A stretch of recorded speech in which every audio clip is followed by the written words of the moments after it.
예, 그러면 이번에는 그 미국 대선 결과에 따른 앞으로의 시장 방향성, 특히 어떤 신재생 에너지 관련한 업종에서의 좀 얼마나 투자 매력을 찾아볼 수 있을지 그 포인트들 짚어보도록 하겠습니다. SC 글로벌 센터 김선규 소장과 함께합니다. 어서 오십시오. 네, 안녕하세요. 예. 미 대선 지금 분위기나 전망부터 한번 해보도록 하겠습니다.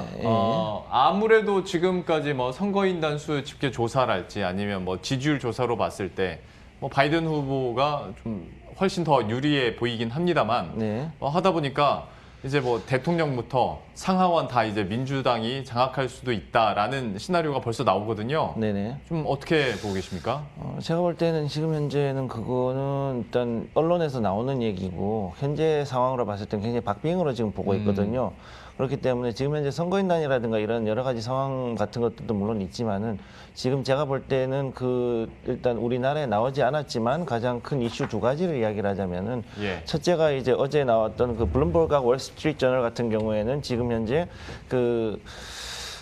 연방 대법원에서 최종적으로 그 인구조사, 센서스에 대한 거를 조기 종결하기로 완전히 결정이 났습니다. 예. 그렇기 때문에 지금까지 해가지고 99.9%의 인구가 지금까지 파괴된 걸로 이제 전기가 됐기 때문에 그러면은 일단은 지금 현재 상태에서는 거의 2016년도 당시의 인구에서 거의 큰 변화 없는 어쩌면 거기서 조금 더 늘어난 정도에서 아마 그 선거 전체적인 인원이 다 확정이 될 것으로 보이고 그렇게 했을 경우에는 이제 제가 봤을 때는 분명히 표는 더 봤는데 선거인단에서 밀려가지고 힐러리 대표가 대선 후보가 그때 이제 패배를 했지 않습니까? 네. 그런 가능성이 지금 좀 다시 드러날 그런 게 지금 보이고 있고요. 예. 그다음 두 번째가 뭐가 있냐면은 일단은 그 트럼프 대통령이 일단은 월트 리드에서 이제 복귀하고 나가지고 팍스 뉴스하고 이야기를 할 적에 자신이 치료받았던 그 여러 가지 칵테일 요법이라든가 이런 요법들을 지금 현재 중증 환자들을 중심으로 해가지고 무상으로 공급을 해주겠다 이제 이런 얘기가 지금 나왔어요. 예. 그런 얘기를 인터뷰에서 실제로 했기 때문에 이런 것이 나오면은 이게 어떤 효과가 있냐면은 중증 환자들뿐만 아니라 그 가족들이 있지 않습니까? 그렇죠. 가족들 표도 땡기는 거거든요. 네. 그러니까 이게 참 어떻게 보면 좀 황당한데 트럼프 대통령 자체가 일단은 한마디로 그 TV와 미디어에 너무 오랫동안 이제 일을 하고 그다음부터 여러 가지 이걸 해왔기 때문에 이 미디어를 통해 가지고 사람들한테 자신들의 메시지를 전하는데 상당히 그 능란한 사람이다 보니까 예. 여기에 대해서도 지금 현재는 저는 일단은 봤을 때는 굉장히 박빙이라고 지금 보고 있습니다. 예. 그러면 박빙의 상황이고 뭐 박빙이 되다 보면 만약에 물론 트럼프 대통령이 당선이 된다면 재임을 하는 거겠지만 바이든 후보가 된다면 그래서 이제 뭐 트럼프 대통령의 불복 가능성까지 뭐 계속 이야기가 되고 있는데 이거는 앞으로 이제 한 3주 정도 남았는데 그 결과를 계속 지켜봐야 될 것 같고요. 다만 우리가 좀 새롭게 얘기하고 싶은 건 트럼프 대통령이 재선에 성공을 한다면 뭐 그대로 가는 거겠지만 바이든 후보가 대통령이 됐을 때 신재생 에너지 분야에서 탄력을 훨씬 많이 가져갈 수 있을 것이다 라는 얘기들을 하거든요. 그러면 좀 기본적으로 바이든 후보가 이렇게 신재생 에너지 쪽으로 관심을 갖고 조금 더 힘을 싣고 있는 특별한 이유가 있을까요? 일단 그 joebiden.com이라 그래서 그 바이든 후보의 그 선거 유세 홈페이지를 가보시면 거기에 굉장히 많은 아젠다하고 그다음에 거기에 대한 선거 공약들이 나와 있습니다, 실제로. 예. 그럼 그 중에서 지금 이 신재생 에너지 관련해서 봐야 될 건 두 가지인데 첫째는 뭐냐면 기후 변화에 대한 공약이 있고 그다음에 아예 대놓고 이렇게 신재생 에너지에 대한 공약을 두 가지를 이제 가지고 왔거든요. 네. 그럼 여기서 나온 걸 가지고 봤을 때는 우선은 이 홈페이지에서 나온 저 공식적 자료를 가지고 이야기를 하자면은 지금까지 석유를 기반으로 한 이런 그런 산업들이 너무 발달하면서 환경이 너무 오염이 되었고 그 다음에 이것으로 말미암아 가지고 여러 가지 기후 변화라든가 환경에 부작용이 생겼기 때문에 이거를 막기 위해서는 결국 우리가 신재생 에너지와 그 다음에 친환경 즉 청정 에너지 쪽으로 즉 클린 에너지라는 표현을 썼는데 그쪽으로 변화가 되어야 된다라는 거를 일단 공약에다 내놓고 있습니다. 예. 예.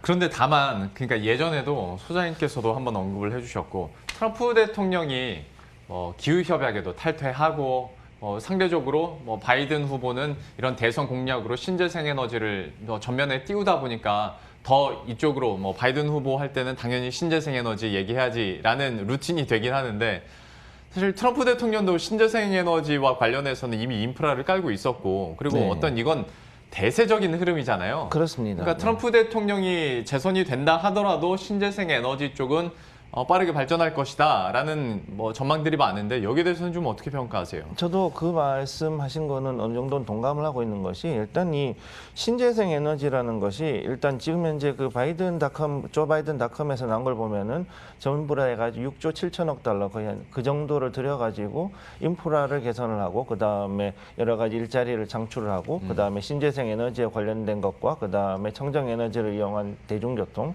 그 다음에 제로 에미션 그래가지고 이제 탄소를 쓰지 않는 그런 친환경적인 그 하우징 즉 집을 만들어 가지고서 공급을 하겠다는 이런 내용들을 얘기를 하고 있는데 예. 그 중에서 1단계가 뭐냐면은 이제 도로, 상수도 그다음에 전력에 대한 그 인프라를 깔겠다는 건데 그걸 지금 이미 2년 전부터 해가지고 트럼프 행정부에서는 이미 2조 달러를 투입을 해가지고 지금 진행을 하고 있다는 이야기죠. 근데 그 내용을 보면 그게 똑같아요, 완전히. 그러다 보니까 여기에 대해 가지고 사실상 뭐 큰 변화가 있는 내용이 아니라 그냥 지금 현재 이렇게 미국이 가고 있는 이 방향을 그대로 바이든 행정부에서는 계승을 해서 이걸 좀 더 진행을 하고 더 확대시키겠다 이 정도 의미로 봐야 되는 것이지 예. 이게 그 특별히 뭐 민주당에서 밀어붙이는 그런 것이다 이건 전혀 아니라는 거죠. 민주당에서만 하는 게 아니라 그러니까 네. 지금 선거 국면에서 어떤 걸 전면에 더 먼저 내세우느냐 이 정도 차이인 것 같습니다. 사실은 그렇다고 봐야 되는 거고요. 그리고 또 이제 이 공약 실제로 조 바이든닷컴에서 뭐라 그랬냐면 최종적으로 완전히 이 청정 에너지로 해가지고 전환하는 최종 완성되는 해가 언제냐면 2050년을 목표로 하고 있단 말이죠. 예. 그럼 그 30년 동안 지금까지 해가지고 했을 때 그 사이에 분명히 과도기가 존재하는데 예. 그럼 그 사이에는 분명히 뭔가를 메꿔야 되지 않습니까? 네. 그러면 그동안 30년 동안 주구장창 석유만 뗄 수는 없는 것이니 그럼 석유를 쓰는 양을 최대한 줄여가면서 서서히 이제 이 청정 에너지들의 분위기를 늘리고 그러면 그 사이에는 과도기에 있을 어떤 다른 에너지 제가는 일단 그걸 천연가스로 보고 있는데 이 천연가스 기반으로 하기 위한 어떠한 하나의 그 인프라들을 까는 작업들을 들어가야 된다라는 거죠. 지난주에도 그 포인트를 짚어주셨던 기억이 납니다. 그러니까 네. 완전히 새로운 에너지원으로 갑자기 내일부터 시작할 수가 없으니 네, 중간 통로로 천연가스의 수요가 늘어날 수 있다라고 얘기를 해주셨고 그렇습니다. 또 한편으로 봤을 때 그러니까 신재생 에너지도 뭐 태양광이든 풍력이든 이것도 당장 내일부터 시작하자라고 할 수 있는 게 아니지 않습니까? 하다 보니까 이것도 좀 장기적인 관점에서 봐야 되는데 또 하나 이러다 보니 나오는 얘기가 민주당 쪽에서도 다시 원자력 얘기도 나오거든요. 네. 좀 이 가능성에 대해서는 어떻게 보세요? 저는 일단은 그 원자력 태양광 이런 쪽으로는 다 일단 부정적이라고 보거든요. 일단은 이거를 말씀을 드리자면 두 가지 이유가 있는데 첫째 이유가 뭐냐 하면 일단은 그 아까 말씀하신 대로 급작스럽게 에너지 생태계가 바뀌는 거는 굉장히 사회적으로 큰 부작용과 무리를 주기 때문에 이거는 네. 불가능하다는 거죠. 그러면 여기에 대해 가지고 봤을 때 왜 가스를 보냐면 일단 워런 버핏이 도미니언 에너지를 샀단 말이에요. 거기에서 가스 사업부를 샀는데 이게 무엇을 하냐면 파이프라인을 이제 까는 이런 인프라스트럭처를 까는 사업을 한다란 말이죠. 그러다 보니까 워런 버핏의 입장에서는 앞으로 이제 천연가스가 미국 내에서는 굉장히 크게 이제 일어날 것이라고 보고서 그쪽에다 장기 투자를 보고서 이제 들어간 것인데 그러면 이게 왜 그러냐? 일단은 미국 내에 있는 유틸리티, 직계에서 상수도하고 전기 같은 경우는 전부 다 민간 사업자들이 지금 하고 있습니다. 예. 그런데 여기에 대해서 민간 사업자들이 지금 대부분 발전은 지금 석탄으로 발전을 하고 있거든요. 그러다 보니까 이거를 대체를 하기 위해서 제로 에미션 혹은 아주 가능하면 최대한 클린 에너지를 쓰는 걸로 하려면 대체 에너지를 하려고 그러니까 이제 신재생 에너지하고 그다음에 기존에 있던 거에서 가스터빈을 바꾸는 거하고 비교를 했을 때는 월등히 싼 것이 가스터빈이 더 싸단 말이죠. 왜냐하면은 단순하게 비용만 따지면 어쩌면은 신재생 에너지 쪽이 더 쌀 수도 있지만은 그걸 하는 데 있어서 부지를 선정한다라든가 아니면은 뭐 여기에 관련해가지고 인프라를 해가지고서는 케이블을 넣는다든가 아니면은 변전소라든가 아니면은 이제 인버터라 그러죠. 인버터를 넣는 이런 작업들을 하려 그러면은 그만큼 더 시간하고 그 다음에 거기에 따른 여러 가지 그 부차적인 리스크들이 걸려 있단 말입니다. 예. 그러다 보니 현재 있는 민간 업자들 입장에서는 그냥 기존에 있던 콜파워에 있는 터빈을 뜯어내고 예. 거기다 가스 터빈을 넣은 다음에 파이프라인만 연결하는 게 더 낫다라는 거죠. 그러겠죠. 네, 그렇기 때문에 지금 현재 트럼프 행정부에서 지금 현재 진행하고 앞으로도 이제 미국이 갈 길은 뭐냐면은 신규로 천연 가스에 대한 파이프라인, 그 다음에 그거에 대한 저장소를 신규로 이제 대규모로 지금 짓는 작업에 지금 그게 착수가 들어간 겁니다. 예. 그래서 이거를 가지고서 전 미국에 지금 보내는 작업을 이제 하고 있는데 기존에 있던 파이프 가스 라인보다도 월등히 더 큰 용량의 시설들이 지금 또 들어가게 될 겁니다. 예. 예.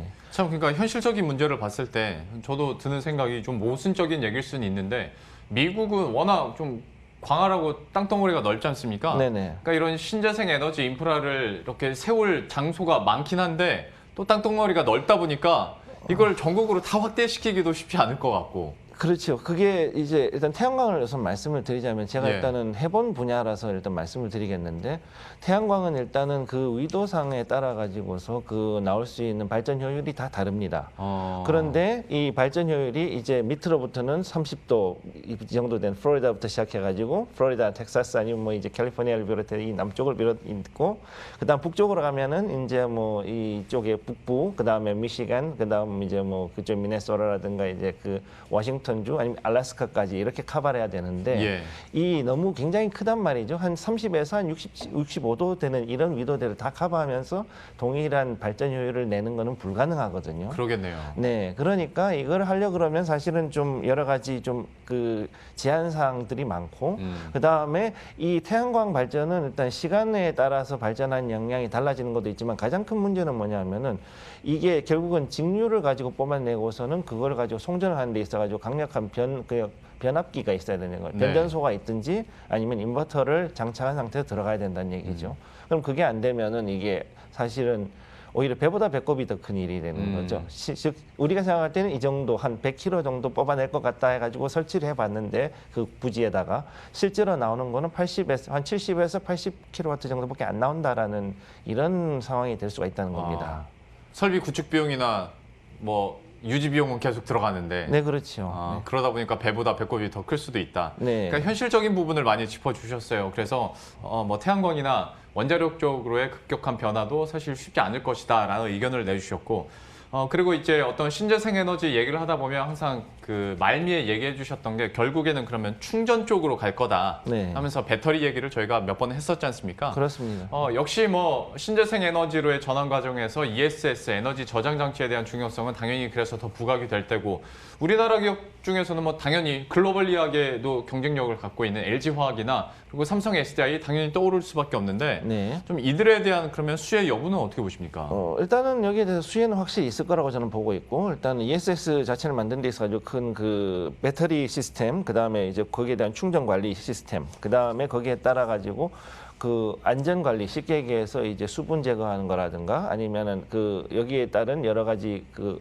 항원 항습 같은 그런 기능들이 있어요. 예. 그럼 이런 것들을 해주는 그런 기술들을 가진 업체들은 앞으로 최소한 2년에서 3년 정도는 이제 수혜를 볼 수 있을 것으로 보이는데 지금 가장 큰 문제는 지금까지 제가 누누이 말씀드렸듯이 이 배터리 기술 그 다음에 기존에 있는 리튬 이온 전지에 들어갈 이 탄산 리튬이 자꾸 고갈돼 간다는 거 이 두 가지가 가장 큰 이슈가 될 겁니다. 예. 그렇기 때문에 지금부터 한 2, 3년 정도까지는 충분히 퍼포먼스가 나오겠지만 그 이후에는 오히려 이 원자재에 인한 가격 부담이 올라가기 때문에 이거에 대해서는 좀 쉽지 않을 수 있다. 저는 일단 그렇게 보고 있습니다. 알겠습니다. 네. 그 ESS와 관련돼서도 저 의견 들어봤고 신재생 에너지 뭐 앞에서 태양광 얘기도 많이 했습니다만은 유럽이나 중국, 우리나라도 풍력에 대해서도 지금 빠르게 네. 지금 정책들을 확대해 나가고 있고 실제로 설비로 이어지고 있는 상황인데 그럼 미국 쪽은 좀 어떨까요? 지금 이제 그 조 바이든닷컴에서 나온 걸로는 한 1만 대 이상의 풍력 발전을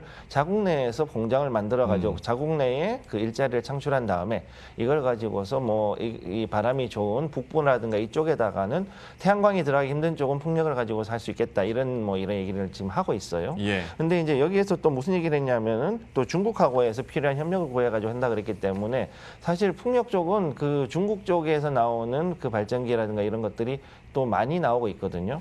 그러다 보니 이 얘기는 뭐냐면 중국에서 나오는 그 장비들을 가지고서 미국에다 설치를 해가지고 들어간다라는 이런 이야기로 통할 수가 있는 것이고 그렇게 되면 우리나라 기업 같은 경우는 중국이나 아니면 미국 내에다가 그 이런 풍력 발전하는 시설들이 거기에다가 공장을 짓고서 움직이지 않는다 그러면은 사실 여기에 대한 수혜는 그렇게 많이 보지는 못할 것으로 저는 보고 있습니다. 예, 그렇기 때문에 여기 하려 그러면 오히려 우리나라 기업들이 적극적으로 해외 진출하는 쪽으로 해서 그래서 거기에서 뭔가를 더 이익을 창출하는 그런 방향으로 가야지 지금 국내에서 단순 수출하는 거는 이제는 더 이상 하기 힘들다고 보는 거죠. 예, 미국과 연관된 풍력 관련 뭐 사업들이나 앞으로의 전망에 대해서도 이렇게 들어봤고 우리가 주식 시장에서 시대가 많이 변하고 있구나라는 거를 실감할 때가 뭐 예를 들어서 테슬라의 시가총액이 GM을 넘어섰을 때 뭐 네. 그럴 때도 한 번씩 변하고 있구나라는 생각이 드는데 엑스모빌의 시가총액이 그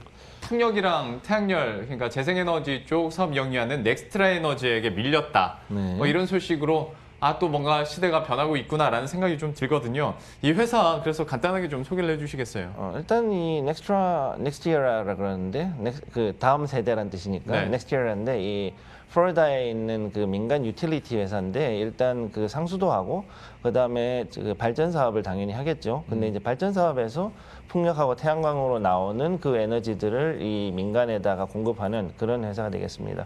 그래서 현재 유틸리티 부문에서는 상장사 1위로 일단 있고 그렇기 때문에 지금 현재 정확히 얘기하면 엑슨모빌이 그만큼 이제 가치가 폭락했기 때문에 그렇죠, 상대적으로 넥스티라가 그만큼 올라갔다라고 봐야 되는 거거든요.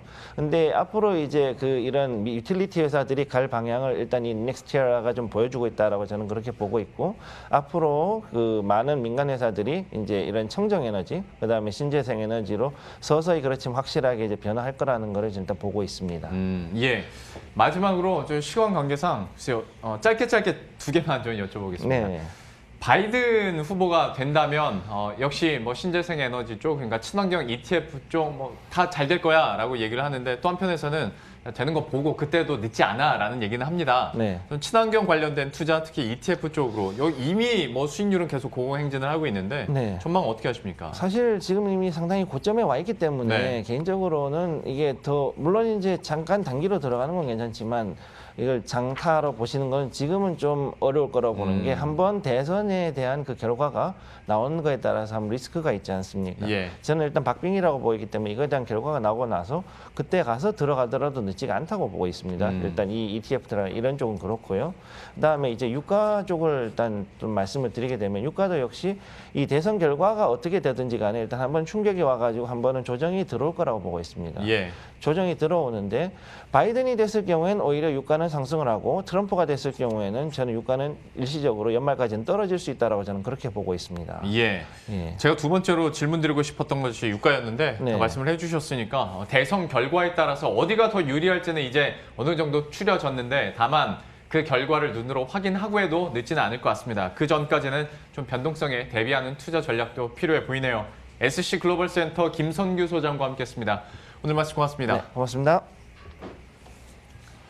예, 그럼 저희도 여기서 인사드리도록 하겠습니다. 식사 맛있게 하시고요. 저희들은 내일 이 시간에 또 새로운 전략과 종목들 들고 다시 찾아뵙도록 하겠습니다. 시청해주신 여러분 고맙습니다.